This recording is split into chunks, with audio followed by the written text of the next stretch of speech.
L'heure a sonné.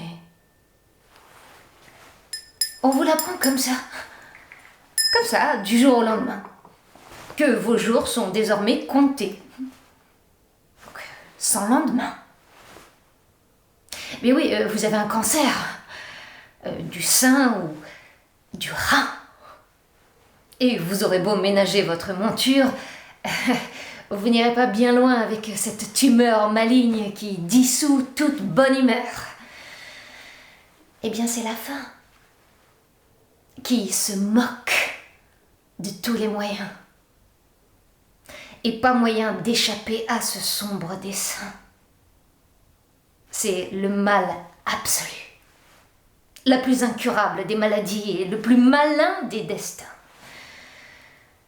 En fait, ce qui en vous dégénère ne régénère plus. Vos cellules se dévorent entre elles, sans pouvoir ni devoir justifier leur querelle. Bien sûr, vos gènes, votre ADN expliquent, mais ne justifient aucunement ce sort conflictuel. Et que vous vous appeliez Voltaire ou Homère, que vous soyez histrion ou historien, vous n'avez guère les moyens de vous épargner ce genre de guerre qui vous rend la plus profonde douceur amère. Un labyrinthe qui donne au miel le goût de l'absinthe. Bon, pas la peine de vous citer tous les témoins de ces vies décapitées, de ces morts précipitées. La pudeur m'interdit de mêler le comique au tragique, je suis pas armée. Donc c'est dire que mes armes et mes larmes prêtent à rire. Je suis... Comment dire, je suis en plein délire en fait. Et au fur et à mesure, ma vision s'atrophie. Je sais pas. Je sais plus si c'est la vie ou si c'est la mort qui m'a lancé ce genre de défi. Figé. Affligé. C'est de l'affliction. Je me sens abandonnée. Voilà, c'est de la déréliction. Incapable de m'accrocher ou de me raccrocher à quelque rocher que ce soit.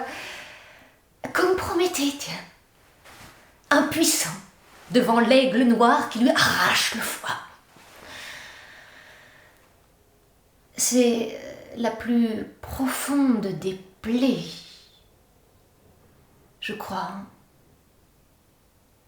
Je ne sais pas si vous voyez au cœur de mon âme l'entaille, la rupture de bail avec un inconnu qui me chasse et me pourchasse en même temps. Alors, comment vaincre le cancer? Tiens, c'est marrant, ça me rappelle le titre d'un roman. Mort, où est ta victoire?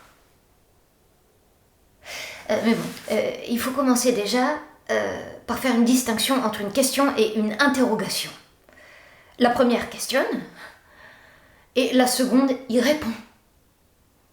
Autrement dit, l'interrogation, c'est en quelque sorte une question sans réponse. Lorsque je me demande comment vaincre le cancer, c'est pas la science que je questionne, non.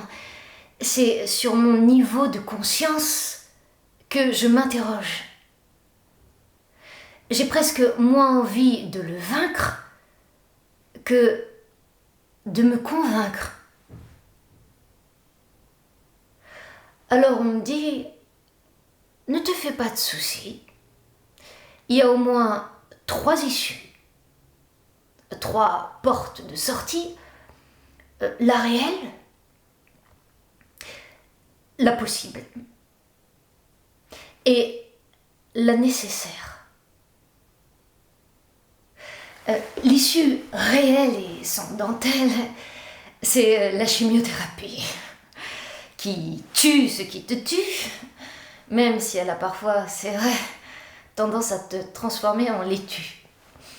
En tout cas, elle mettra fin à ton interrogation et te permettra de jouer les prolongations. En 2, il y a une autre issue, possible. Et peut-être un peu plus compatible avec mon scepticisme incorrigible. Il s'agit de la médecine dite parallèle, où l'on vous soigne, sans vraiment vous soigner, mais tout en vous soignant. Je dirais même plus, comme Dupont et Dupont, où l'on vous saigne sans vous saigner, mais en vous saignant. Enfin, j'y crois sans y croire, mais quand même tout en y croyant. En fait, c'est un cercle vicieux qui se prétend vertueux. Et en 3, il y a enfin la fameuse issue nécessaire, qui ne peut pas ne pas être prise en considération, parce qu'elle est moins tueuse que vertueuse. Et je pourrais l'exprimer d'ailleurs avec un vers religieux. Heureux ceux qui ont le cœur pur, car ils verront Dieu. Alors pour ceux qui n'y croient pas, je vais le décliner un peu plus ou un peu mieux.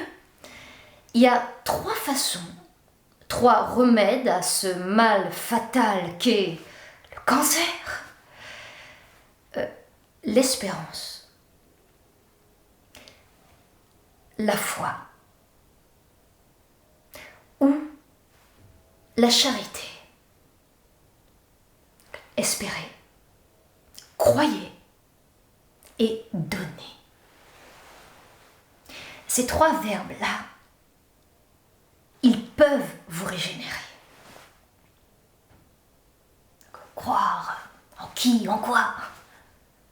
Eh bien, croire que l'incroyable est là, à votre portée. Vous savez, le cancer, c'est notre époque qui désespère. Mais en Orient, on dit que Dieu est celui qui peut démentir ce qui ne peut être démenti.